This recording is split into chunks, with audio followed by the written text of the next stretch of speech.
हरित क्रांति के जनक कौन है? भू संतुलन शब्द का सबसे पहले प्रयोग किसने किया? सुगौली की संधि कब संपन्न हुई? आयोग पैसा लेके क्वेश्चन बाहर भेज देता है क्या पहले ही? आपको क्या लग रहा है एग्जाम कैंसिल हो जाएगा या फिर इसी को लोग लगातार रखेंगे, कंटिन्यू करेंगे? नमस्कार, पब्लिक स्टैंड देख रहे हैं। मेरा नाम सोनू आनंद है। अभी हमारे साथ दिलीप कुमार है जिनके हाथों में कुछ डॉक्यूमेंट है और इस डॉक्यूमेंट में आज बिहार एसएससी के सीजीएल लेवल यानी ग्रेजुएट लेवल वाला का एग्जाम था और उसका ये क्वेश्चन पेपर लिए हुए हैं। आपको भी पता है कि एग्जाम होने के बाद बिहार एसएससी क्वेश्चन पेपर को जमा कर लेता है, लेकिन इनके हाथों में क्वेश्चन पेपर है। सबसे पहले यहीं से शुरुआत करते हैं। आपके हाथों में क्वेश्चन पेपर कहां से आ गया जबकि जमा हो जाता है एग्जाम बाद? देखिए, ये व्हाट्सएप पे आया था 10:53 और 10 बजे से एग्ज़ाम शुरू थी और 12:15 तक होना था। 10:53 में आया तो उसी का प्रिंट हम निकाले हैं। एग्ज़ाम के बाद हमने स्टूडेंट से पूछा, दिखाया, तो उनका कहना है कि हूबहू यही क्वेश्चन पूछा गया है और हमने आर्थिक अपराध इकाई को भी भेज दिया है, समस्त मीडिया बंधुओं को भी भेजा था।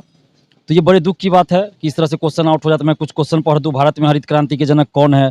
भू संतुलन शब्द का सबसे पहले प्रयोग किसने किया? सुगौली की संधि कब संपन्न हुई? यही सब। यानी आपके पास बिहार एसएससी के A to Z क्वेश्चन है। अब ये तो हम गिने भी नहीं है, कितना 8-9 पेज में है, कितना क्वेश्चन हम गिन नहीं पाए अभी तक। लेकिन जो आया हमने आर्थिक अपराध इकाई को भेज दिया।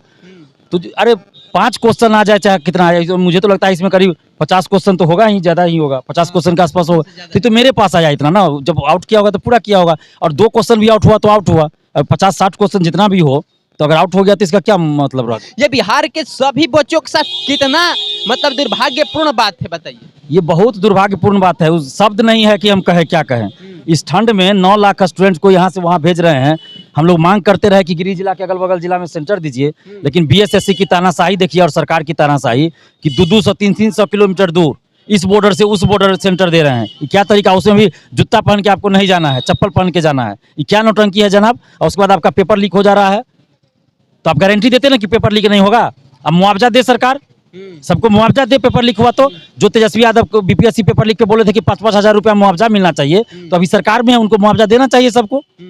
अच्छा, इससे क्या होता है? चाहे बिहार एसएससी हो, चाहे बीपीएससी हो, चाहे बिहार एसआई हो, कोई भी आयोग का बिहार में एग्जाम होता है बिहार लेवल का, वो वायरल क्वेश्चन लीक हो ही जाता है। उसके बाद एग्जाम टल जाता है, फिर वो वैकेंसी ही चला जाता है हाई कोर्ट में और उस पर केस चलते हैं। यानी लंबा प्रक्रिया से विद्यार्थियों को गुजरना पड़ता है।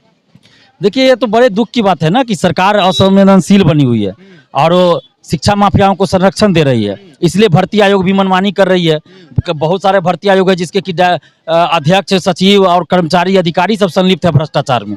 तो जब तक वो कार्रवाई नहीं होगी तो फिर तो ये सब चलते रहेगा ना। आयोग पैसा लेके क्वेश्चन बाहर भेज देता है क्या पहले ही?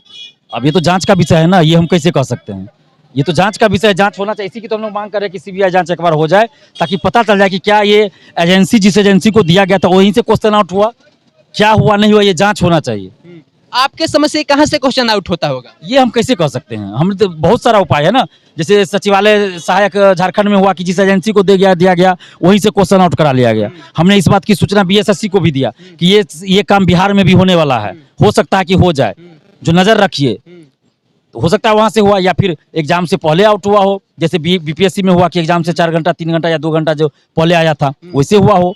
तो क्या ये जांच के बाद ही पता चलेगा? आपको क्या लग रहा है एग्जाम कैंसिल हो जाएगा या फिर इसी को लोग लगातार रखेंगे, कंटिन्यू करेंगे? देखिए, अब क्या सरकार करेगी आयोग, ये मैं नहीं कह सकता, लेकिन हम लोग अभ्यर्थियों के हित में आवाज उठाएंगे। अभी एग्जाम है तो हम अभ्यर्थियों से यही कहेंगे कि आप सकारात्मक सोच के साथ एग्जाम दीजिए।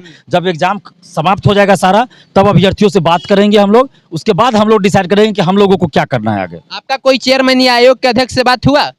नहीं, हम लोग को वो लोग आतंकवादी समझते हैं। कौन लोग? जो आयोग से लोग हैं? हाँ, आयोग के लोग हम लोग को आतंकवादी समझते हैं, क्रिमिनल समझते हैं, इसलिए हम लोगों से मिलना ही नहीं चाहते हैं वो लोग। हम लोग घंटों इंतजार करते हैं, कोई मिलना ही नहीं चाहते हम लोगों से। हम लोग लिखित में वहाँ सूचना दिए, मिलने गए, नहीं मिले तो लिखित में वहाँ ज्ञापन दे के चले आए। 1 महीना 1.5 महीना पहले हम लोग तो मिलना चाहते हैं अध्यक्ष महोदय से कि मिल के हम अपनी बातों को रखे, उनको सारा जानकारी दे, लेकिन वो मिलना ही नहीं चाहते। अब क्या कहा जाए? अब आप सोच सकते हैं कि 1 साल कोई भी भर्ती प्रक्रिया में पूर्ण होने में उससे भी अधिक समय बिहार में लग जाता है। एक तो वैकेंसी डिसाइड नहीं होती है, जब होती है तो एग्जाम कब होगा ये पता नहीं होता, और एग्जाम होता है इस तरह से पेपर लीक हो जाता है। उसके बाद विद्यार्थी छाती पीटते हैं और हाय तौबा मचाते हैं। कभी एग्जाम कैंसिल होता है, कभी एग्जाम भी कैंसिल नहीं होता है। यानी वैकेंसी में कोई पारदर्शिता भी नहीं रह पाती है और किस तरह से भ्रष्टाचार और हर बार आयोग का मनमानी विद्यार्थियों के कष्ट के रूप में सामने आ जाता है, आप ये देखते हैं। बाकी आप अब इस बिहार एसएससी के बारे में क्या सोचते हैं अपने कमेंट बॉक्स में जरूर बताइएगा। मेरा नाम सोनू आनंद है।